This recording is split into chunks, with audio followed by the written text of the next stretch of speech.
I think, I commend the Marikina LGU for this very important project on bikeways. I think Marikina LGU is leading this in the entire country. Um, I'm actually my other hat, in Ateneo, is that I sit as the academe representative to the GEF National Steering Committee. So I'm familiar with how the GEF work is being done. And I know that the Marikina Bikeways was funded out of the GEF World Bank, from the GEF World Bank, right? That is your source of funds for 2003 for a period of until 2005, I think. So I'm actually looking at your timeline in terms of 2003 and a 5-year implementation plan. And I think at the end of the project, natigil, yun ba? You correct me if I'm wrong. Natigil yun, and then it was picked up again by the next mayor. Okay. So yun yung, I think my first question is about sustainability, because it appears to me, if I'm following the timeline, no, parang natigil siya at end of the project. Tama ba? Yes, ma'am. Yeah, that's right, ma'am. So what happens kasi, ma'am, James, during our previous mayor, MCF, Marites Fernando, natigil po yung natin, yung operation ng Bikeways Office. At least mga 2 years yata yun. So what happens, ang binigyan daan po ni dating mayor ay regarding yung boosting ng shoe industry. So yun po ang dahilan. So nung umupo po si Mayor Del de Guzman, inanap niya yung yung tinatanong niya, bakit natigil yung Bikeways Office? Kasi this mga project po namin supposed to be is very good for the people and also for tourism. So marami bumibisita po sa atin sa Marikina, Karatig, iba-ibang lalawigan, cities, and even international. They're saying, where is your beautiful bike lane? Siguro yun yung kailangan nating tingnan, no? In terms of your project design, how do you sustain the project even if the mayor's change or the project ends? No, I think nakikita ko naman na merong ganung pag-a-address ng problema, dahil I think this one is already being integrated into your annual investment plan. So parang naka-budget na ito regularly Yes, yes. in your... Actually, ma'am, this only 2013, Bikeways is institutionalized. Ibig sabihin na medyo panatag na po tayo dahil isang departamento na. So at least siguro hindi na matatanggal tayo doon o matitigil. So yung mga project natin for the bike, para sa Bikeways ay continuous na po. So at that time kasi po, we are under only one offices under mayor.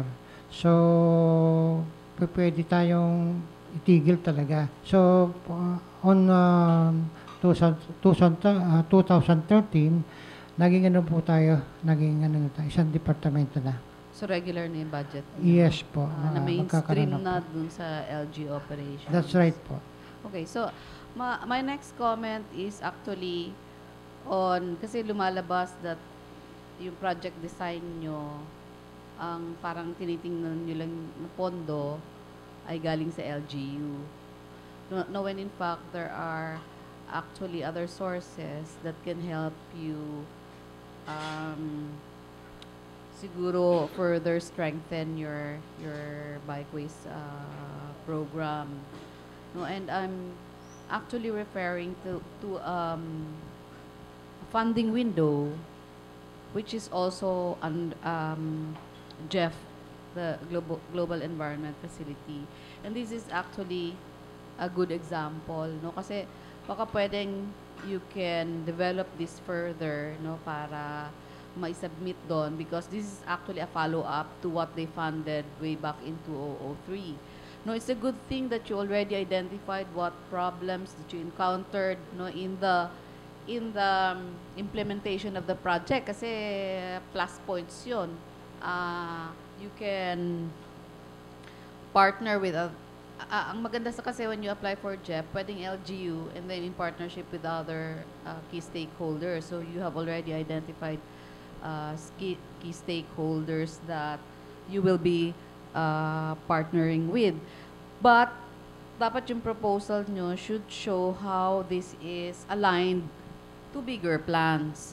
No, what I'm saying is that dito nakalimit lang to Marikina. No, I mean, usually in the project design, you anchor it on a bigger plan. Meron kayong bininggit doon na national laws related to biking, right? Mga Senate bill. So probably in the project design, maybe in the background of the project, you can mention how this is addressing the Philippine Development Plan or the Metro Manila Physical Framework if there's the green print, but it's still being prepared, no? And also itong nasa yung nyo sa local government na land use and development plans. So, siguro ma'am, perhaps in the future, baka ma-tackle po namin yung regarding yung sa sinasabi nyo. From partnership sa ibang stakeholder, maaari pong pwedeng gawin natin ng local government po yan. Oo, pwede nga. Pwede nga. No. So, So ito lang yung sinasabi ko, that to further improve your project design, dapat na-identify nyo how this is responding to bigger plans. Kasi the way you're preparing your project and the way I see your project moving forward, no, hindi siya pwedeng mag-operate only at the LGU level. In fact, your stakeholders are not just Marikina stakeholders, but also Senate, no? Kasi they will help you with the Senate Bill Yeah. 2699. Oo. Opo. So yun lang. Actually, ma'am, meron dati, ang pagkakalam ko, meron ng yatang usapin ng other cities like Pasig, Quezon City regarding yung bike lane. So, what we do now, last 2013, we already put some bike lanes already on the boundaries of both cities para magkaroon ng interconnection na. So, right now, yun po ang engagement namin sa ibang cities. At perhaps at this moment siguro, ang ginagawa po ng LGUs namin is improve yung ginagawa namin sa bike lane. Siguro bago po magkaroon ng another topic regarding sa yun nga, yung joint bibigay ng ibang information, siguro in the near future po. Yeah, as a closing note, no, in relation to my comments dito sa inyong Marikina bikeways, in case your interest, LGU Marikina is interested to tap funds from GEF, kabubukas lang yung JEP 6 and there's a call for concept notes due on July 15. It's all you have to submit is a 3-page or a 1-page nga lang yan, concept note, which you will submit to the Climate Change Commission because clearly your project also addresses climate change issues, no? Kasi both of the projects that you presented are existing. 'Di ba? I mean, nandiyan na yung bikeways. Sa inyo, sir, gusto mo lang dagdagan talaga ng bike park. Sa parks bike parking stations. Yung sa Pasig naman, nandiyan na yung carless, 'di ba? Pero gusto mo pang dagdagan or i-encourage ang carless. Yung kanina ko pang tanong habang nagpe-present kayo, para sa ano? What's the higher goal? 'Di ba? Bakit kailangan yung gawin 'yan? No? Para sa ano? I need clarity on that. So, yan po. May 5 po akong tanong, mamaya muna pong sagutin. Diretsuhin ko na. Pangalawa, kung ma-determine nyo kung para sa ano nyo gagawin yon, dahil government yung tinitingnan natin as implementers with us in partnership with other stakeholders, what's the policy mandate that will allow you to do that? Kasi ang unang itatanong sa inyo, kahit ano pa yung ganda yung proyekto, ang unang tatanong sa iyo, trabaho mo ba yan? Pwede mo ba siyang gawin? Di ba? Kasi gagastos ka ng pera ng gobyerno, mandate mo ba yan? So, ang pangalawa kong tanong, lalo na kung ipipresenta to sa local government, what's the strong policy mandate? Bakit kayo magka-carless? Bakit ka magba-bike park? Trabaho ba yan ng LGU? Yung pangatlo ko pong tanong, ito po.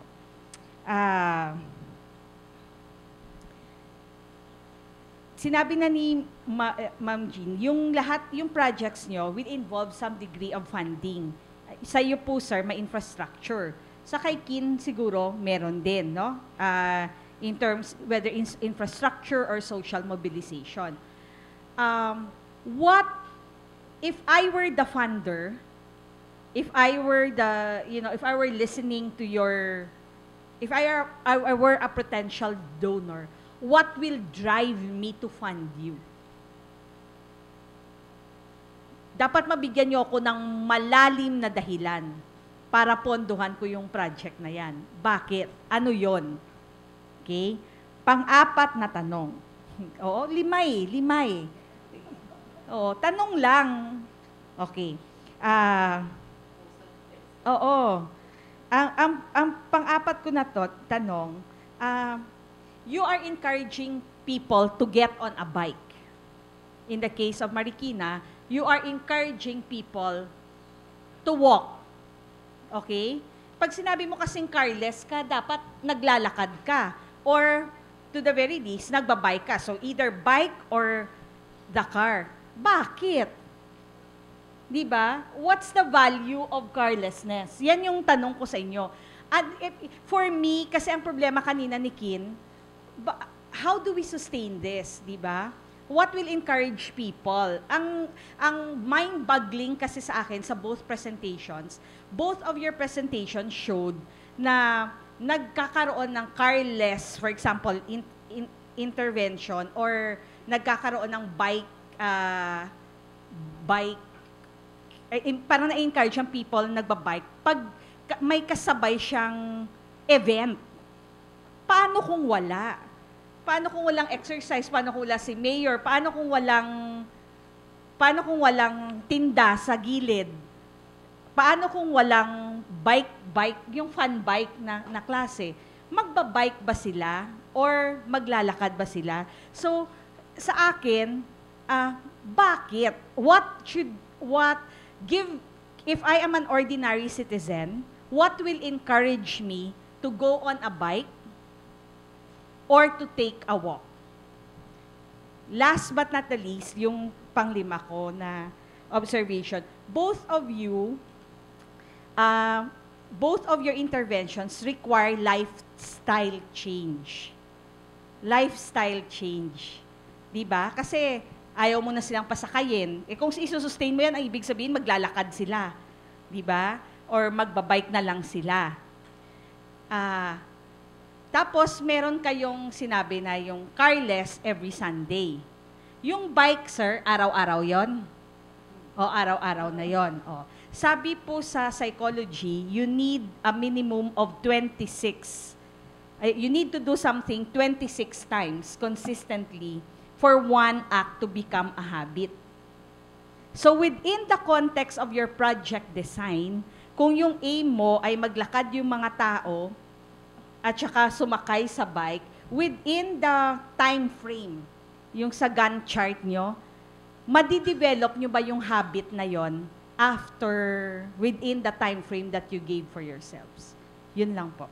So karamihan katulad sa mga worker namin, ginagawa nila, nagbabike sila papunta, at the same time, pagod na pagod. So kailangan nila magpahinga siguro, magkaroon ng place to go na makapag-dress up. So yun ang iniisip po namin. So let's say sa LRT, so you're going to work. So meron mga executive, mga other people, nagbibisikleta, iiwan po dun sa tayog. So after that, sasabihin nila, wala ba tayo dito washroom o shower para maka-press up na may bago sumakay ng LRT papunta sa So at least, very convenient para sa kanila yung magkaroon tayo ng bike station. So second,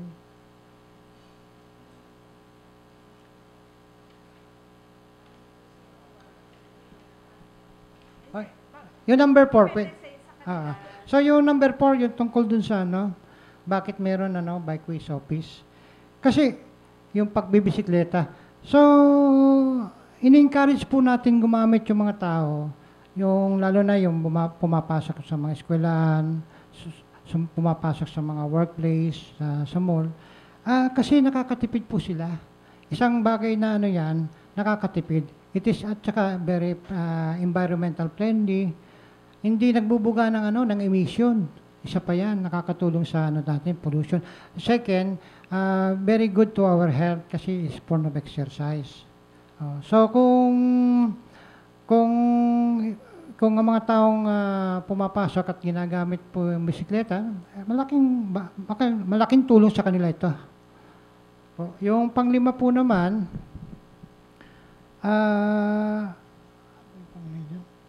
ang tanong niya is, nasagot ba yung tinatanong kasi, any one of you can answer simultaneously siguro para makita natin ang sagot. Yung higher policy mandate na sinasabi, ano yung ina-address? Tapos,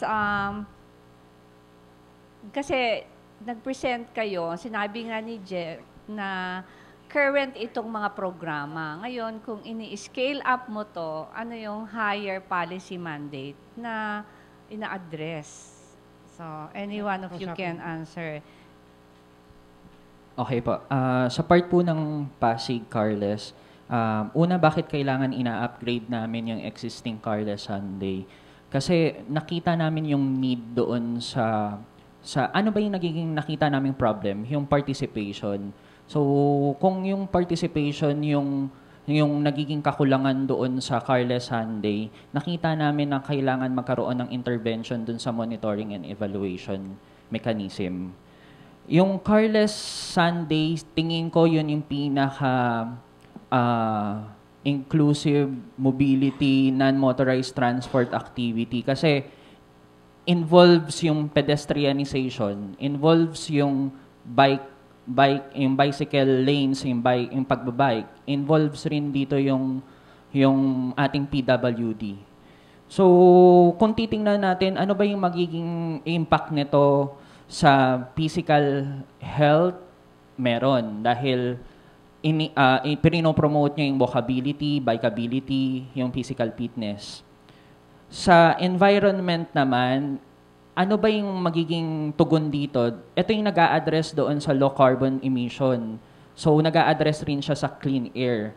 Yung isang strong mandate, isang strong policy mandate na naging basis rin ng Pasig City doon sa pagka-craft ng clean bike ordinance in support doon sa clean air. And then doon sa economic, nakikita natin na yung economic impact dun sa mga business establishment, iniisip ng mga business establishment na pag sinara yung kanilang kalsada, kala nila hindi nakikita yung kanilang business. Pero doon sa mga experience nung Carles doon sa Ortigas, mas marami pa silang nagiging cater na customer. Ngayon, ang question lang ngayon, paano natin to ma-measure since naoobserbahan na natin itong ganitong trend. Then, institutional. Ano ang magiging impact nito sa Pasig City? Siguro, kahit sabihin natin na nanalo ng gold sa China para sa livable communities, siguro ang sarap pakinggan, pero hindi naman dadaan doon sa ganong proseso kung hindi ito ay masinsin na tiningnan. So, kung merong mga ganitong recognition international at na-identify na yung Pasig City as Pasig Green City, as recycling capital, as a Carles City activity initiative, nagkakaroon ng magandang impact dun sa city dahil nakikilala siya na nagpo-promote ng pagiging eco-polis, yung eco-friendly city. Dun sa policy mandate, ito yung importante kasi kung wala nito, pwedeng mawala lang siya basta-basta. So meron siyang city ordinance, meron rin siyang barangay resolution supporting dun sa mga barangay na involved. Gaya nga ng sinabi ko, yung strong policy mandate nito in support sa clean air. And then kung ikaw naman ay isang funder, bakit ka magpo-fund dito sa activity na to? Nakataya, for example, CSR ka. Bakit ka magpa-fund dito sa activity na to? Nakikita mo kasi yung five impact niya dun sa physical, environmental, social, and institutional. Kung may impact ito doon sa institutional na nakikilala yung isang city na, itong city na to is eco-friendly, environment-friendly city, possible rin na makorelate sa kanya yung branding na itong corporation na to is a eco-friendly company dahil nagso-support siya ng ganitong mga programa. Ano yung value nito kung mapapansin niyo yung activity namin, meron urban riding skills na ang focus mga bata na tinuturuan kung paano tamang magbike. Merong mga monthly team activities na family-oriented. Once na nakita natin yung target natin as family-oriented, youth and child focus, ang impact nito, tinuturuan mo na sila bata pa lang na yung pagkakamali natin na program tayo na, hoy, paglaki ko, magkaroon ako ng pera, kailangan magkaroon ako ng sasakyan. Dito pa lang, pinoprogram na natin sila na merong other options. May other options na hindi lang dapat paglaki mo, magsasakyan ka. O sinarado yung kalsada from simbahan hanggang City Hall. Pwede pala natin na hindi i-tricycle yun. Pwede pala tayong hindi mag-jeep, pwede pala natin siyang lakarin dahil naisara yung kalsada at may mga activity doon.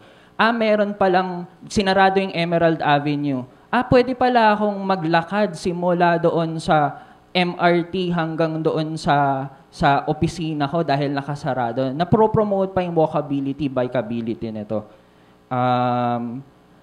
Sa lifestyle change, kung na-address ba niya yung dun sa Gantt chart, institutional na naka-fix na siya every Sunday siya. So, tingin ko dadako tayo doon sa process na magiging habit na siya. Ang challenges lang, paano mo mai-invite yung mga tao na kahit walang utos coming from the local government sa City Hall and then doon sa mga schools and doon sa mga employees ng City Hall na pumunta doon kahit hindi nila inuobliga. Doon sa Gantt chart na ginawa namin, hindi kami nakapag-focus doon sa whole Carles activity. Ang ginawa namin Gantt chart is nakafocus doon sa monitoring and evaluation mechanism na tingin namin once na na-set up na yung monitoring and evaluation mechanism na to, and then ma-incorporate na namin yung ibang resources like NSTP student from PLP, susunod-sunod na yan eh. Lalabas na yung mga kinakailangan pang gawin doon sa Carles Sunday. Kasi di ba logical framework? Kaya ako tinanong kanina, what's the higher goal? Di ba? If the higher goal is getting clean air, making people healthy, ano mo yung isa? Making people healthy and lessening the cost of travel. Yan yung higher goal na sinabi ninyo. And the means of doing so will be to increase walkability and bikeability ng area. Do you need to actually encourage people to go where the streets are that are carless to meet that goal?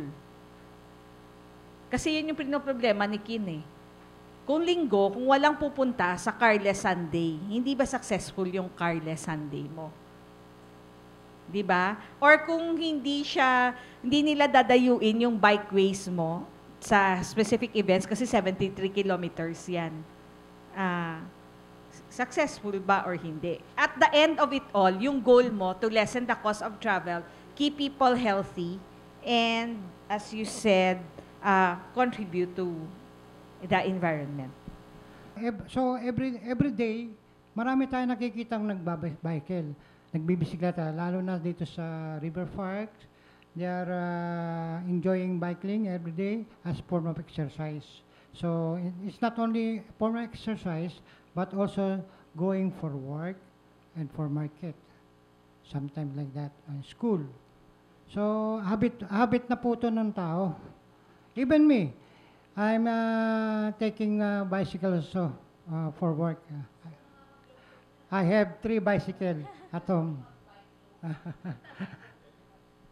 One would be a question and the other is like a comment or like feedback on what you presented. So, I understand for Marikina, you mentioned about your very basic issue is bike theft. Tama po ba? Yun yung na-clarify nyo on your problem. And that's the problem that you really want to solve. And you think that, and I believe what you think is that we need to have more bike racks, more bike parking. Tama po? Yun yung pagkaintindi ko, no? So if you want to come into bike parking, first question, were you able to have like a mapping of all the bike parks you have in the city? Do you have that already, that data, that information, all the available bike spaces, bike racks in the area? Yes, ma'am, we have already. And yes, I mean, is it provided public or private? Actually, we made it, kami na po naglagay dun sa by mapping. Apo. So it's more on public, private. Kayo yung nabigay, city-led siya. Yes, Kasi city. Apo.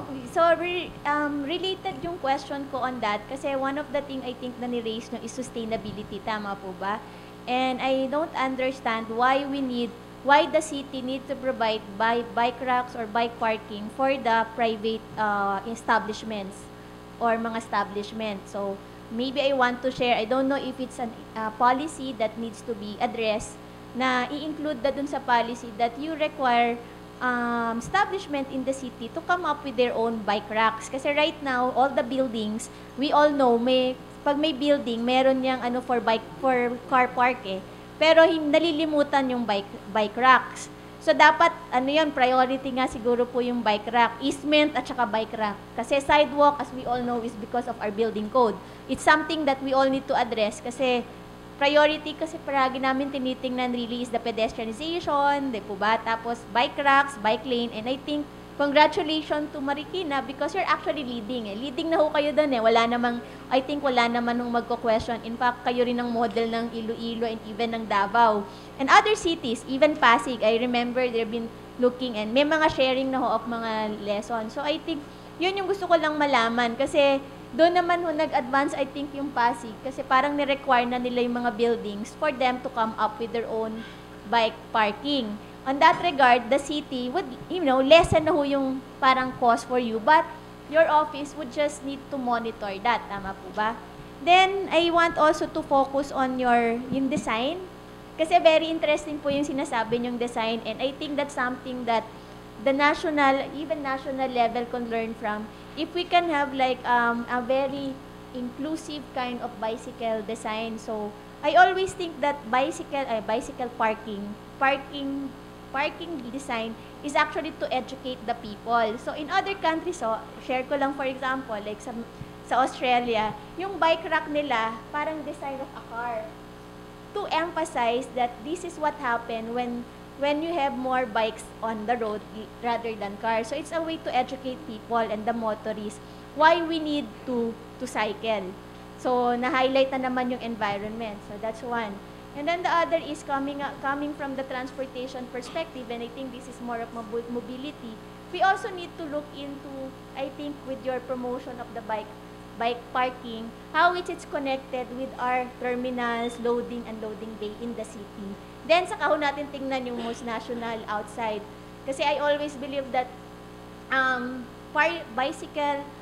the use of bicycle should be part of the system of the transportation. Hindi naman ho siya contrary to what other would say that, oh, it should be an alternative. It should be mainstream as really part na yun yung una mong gagawin for short distance trip rather than take, public transport or even use your car. So yun po. I don't know if that's been integrated, but would be interesting to know if you've tried to assess that. Kasi na-identify na kayo ng bicycle parking.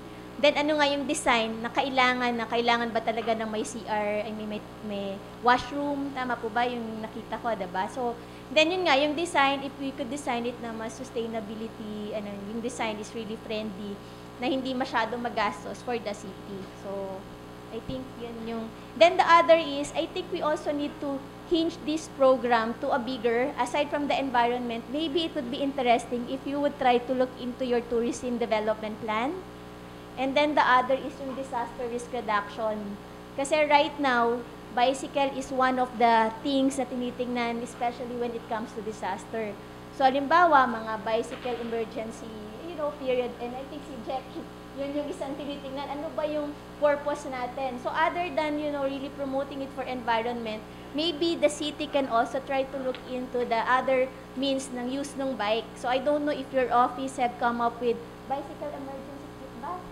In times of disaster, kasi we all know na pag halimbawa earthquake yan, yun nga ang unang walang diba? Walang sasakyan, and sila rin yung nakaka-maneuver, especially on your street na minsan pag secondary, very maliit, diba? Maliit lang yung mga daan natin. So those are things na you might want to consider and you might want to highlight in your bicycle parking facility.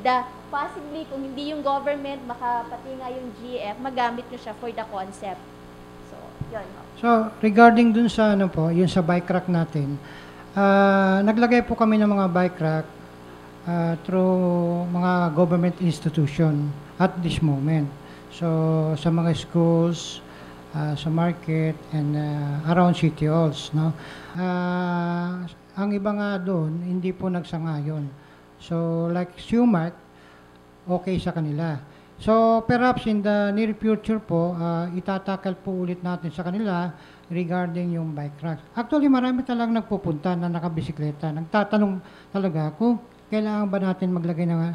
Kasi what happened, wala silang paglalagyan ng Instead, paparada rin sila dun sa pinaparadaan ng mga cars.